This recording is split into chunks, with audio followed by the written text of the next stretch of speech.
Hello guys. അപ്പം kill എന്ന് പറഞ്ഞിട്ടുള്ള ഒരു സിനിമ ഇറങ്ങിയിട്ടുണ്ടായിരുന്നു ബോളിവുഡിൽ. ഹിന്ദിയിൽ ഇറങ്ങിയിട്ടൊരു പടമാണ്. അപ്പോൾ 2 ദിവസമായിട്ട് ഇറങ്ങിയിട്ട് 2 ദിവസം മുന്നായിട്ട് ഇറങ്ങിയതാണ്. അപ്പോൾ ഞാൻ ഇന്ന് പോയി കണ്ട്. അപ്പോൾ കണ്ടതിന് ശേഷം ആ പടത്തിനെക്കുറിച്ച് എനിക്കൊരു വീഡിയോ ചെയ്യണമെന്ന് തോന്നി. അതുകൊണ്ട് അതിനെക്കുറിച്ചുള്ള എൻ്റെ ഒപ്പീനിയനാണ്, അല്ലാതെ റിവ്യൂ ഒന്നും അടിച്ച് കീറി മുറിച്ച് പറയുന്ന സംഭവമൊന്നുമല്ല.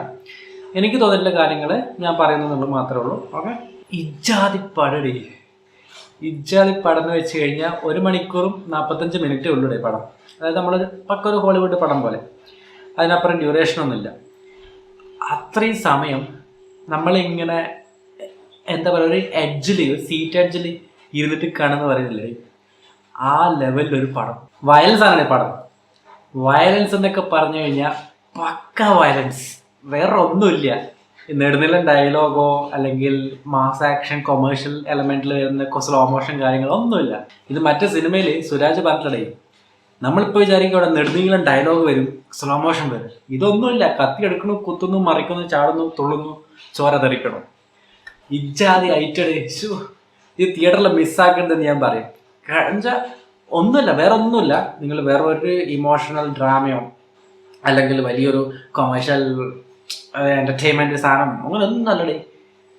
പോവുക, പടം കാണുക, വയലൻസ് ആണ്. അത് ഞാൻ നിങ്ങൾക്ക് നിർദ്ദേശം തരുന്നത് മുൻകൂട്ടി പറയുന്നത് വെച്ച് കഴിഞ്ഞാൽ, വയലൻസ് എന്ന് പറഞ്ഞാൽ പക്ക വയലൻസ് ആണ്. എന്ന് വെച്ചാൽ ചോരക്കളിയാണ് സിനിമ. പക്ഷെ അത് മെയ്ക്ക് ചെയ്തിരിക്കുന്നൊരു ഇഷ്യൂ.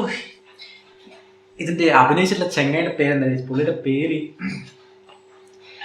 ഇതിൻ്റെ ആക്ടറിൻ്റെ പേര് ലക്ഷ്യ എന്നാണ്. ചെങ്ങ ഒരു സീരിയൽ ആക്ടറാണേ. പുള്ളി ഞാൻ ആദ്യമായിട്ടാണ് കാണുന്നത്. സിനിമയിൽ ആദ്യമായിട്ട് കാണുന്നത്, സീരിയലിൽ കണ്ടിട്ട് പരിചയമൊന്നുമില്ല. ഈ സിനിമയിൽ ആദ്യമായിട്ട് കാണുന്നതാണ്. പുള്ളിക്കാരനൊക്കെ അഴിഞ്ഞാടാണ്. അഴിഞ്ഞാടെന്ന് പറഞ്ഞാൽ അഴിഞ്ഞാട്. പിന്നെ ഡയറക്ടറുടെ നിഖിൽ നാഗേഷ് ഭട്ട്. എൻ്റെ പൊന്നണ്ണ, ഇജാതി. ഈ പുള്ളിയുടെ കയ്യിലൊക്കെ നമ്മളൊരു ബജറ്റൊക്കെ കൊടുത്ത് ഒരു ബിഗ് ബജറ്റിലൊക്കെ സംഭവങ്ങളൊക്കെ ചെയ്തെടുക്കണം എന്നുണ്ടെങ്കിൽ പുള്ളിയുടെ കയ്യിലൊക്കെ കൊടുക്കടേ, പൈസ കൊടുക്കടേ, പണി അറിയാവുന്ന ആളടേ. ഇജാതി പടം എന്ന് പറഞ്ഞാൽ ഫൈറ്റാണേ. ഫൈറ്റ് എന്ന് വെച്ചാൽ ഞാൻ സിറ്റുവേഷൻ പറഞ്ഞുതരാം. ഒരൊറ്റ രാത്രി നടക്കുന്ന ഒരു കഥയാണ്. ലൊക്കേഷൻ എന്ന് പറയുന്നത് ഒരു ട്രെയിനാണ്. ട്രെയിലർ കണ്ടാൽ നിങ്ങൾക്ക് മനസ്സിലാവും. ഒരു ട്രെയിനും ഒരു രാത്രിയും, ഇത്രയേ ഉള്ളൂ പടം. 3 കൂപ്പ. ആ ട്രെയിൻ തന്നെ ഒരു 3 കൂപ്പയിലുള്ള ഒരു സംഭവമുള്ളൂ. എന്ന് വെച്ച് കഴിഞ്ഞാൽ വയലൻസ്, അതായത് ആക്ഷൻ രംഗങ്ങൾ ഇഷ്ടപ്പെടുന്നവരാണെങ്കിൽ, ജോൺ വിക്കിൻ്റെ ഒക്കെ ഫാൻസ് ആണെന്നുണ്ടെങ്കിൽ കണ്ണ് പൊട്ടിപ്പോയി പൈസ നിങ്ങൾക്ക് ടിക്കറ്റ് എടുക്കാടേ, പടം കാണാടേ, എൻജോയ് ചെയ്യാടേ, വരാടേ. എൻജോയ് ചെയ്യാന്നുള്ളതല്ല, അങ്ങനെയുള്ള ആ ഒരു ജോണർ ഇഷ്ടപ്പെടുന്നവരാണെന്നുണ്ടെങ്കിൽ ധൈര്യമായിട്ട് നിങ്ങൾക്ക് പോയി ടിക്കറ്റ് എടുക്കാം. ഒരു പ്രശ്നമില്ലാടേ. ഇതിനെടുത്ത് പറയുന്നത് എനിക്ക് തോന്നിയിട്ടുള്ള എന്താണെന്ന് വെച്ച് കഴിഞ്ഞാൽ, ആക്ഷൻ സീക്വൻസ് ആണേ. അത് അത്രയും കൺജസ്റ്റഡ് ആയിട്ടുള്ള ഏരിയ ആണല്ലോ. ലൊക്കേഷൻ എന്ന് പറയുന്നത് ട്രെയിനാണ്, ട്രെയിനിലെ കൂപ്പയാണല്ലോ. ഇത് അത്രയും കൺജസ്റ്റഡ് ആയിട്ടുള്ള ഏരിയാസ് ആണ്. അപ്പോൾ അവിടെ ക്യാമറാസ് വെച്ചിട്ട് നമ്മൾ ആക്ഷൻ കട്ട് ചെയ്യണമല്ലോ. കട്ട് ചെയ്ത് സ്പീഡിൽ കട്ട് ചെയ്യണമെങ്കിൽ അത്രയും ആംഗിൾസിൽ നമ്മൾ ഷൂട്ട് ചെയ്യണം. അപ്പോൾ അമ്മാതിരി പണിയെടുത്തിട്ടുണ്ടെന്ന് നമുക്ക് കണ്ടാൽ അറിയാതെ. ആ ലെവലിലടെ നമ്മൾ നേരത്തെ ഞാൻ പറഞ്ഞ പോലെ തന്നെ നെടുനീളം ഡയലോഗൊന്നുമില്ല, ഇമോഷണൽ. പക്ഷെ ഒരു ഇമോഷണൽ സാധനം ഉണ്ട് കേട്ടോ. ആ സാധനം ഉണ്ട്. അത് വരുന്നത് കൊണ്ട്, അതുള്ളത് കൊണ്ടാണ് ഇന്റർവെല്ലിന് ശേഷമാണ് അത് വരുന്നത്. അപ്പോൾ ആ ഒരു ഇമോഷണൽ സാധനം നമ്മളിലേക്ക് കണക്റ്റ് ആവുന്നുണ്ട്.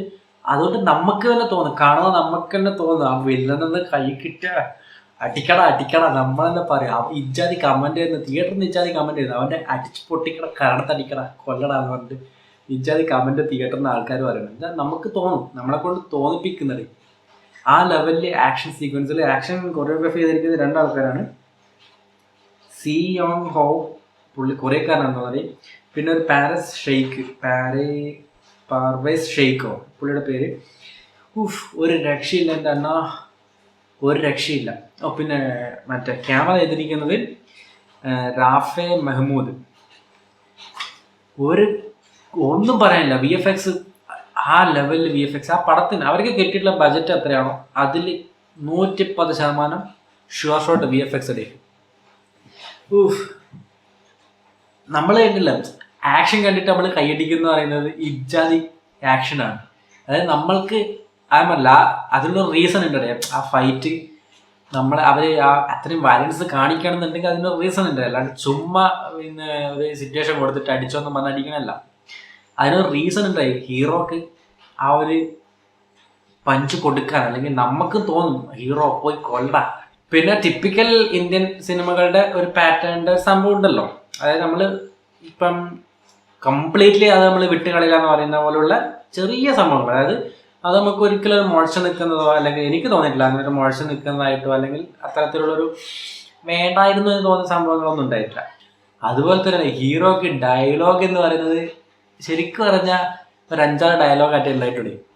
ബാക്കി full action action action, violence violence violence എന്ന പക്ക ടാഗ് ലൈനാണ് ഇതിന് ഉള്ളത്. വേറെ ഒന്നുമില്ല.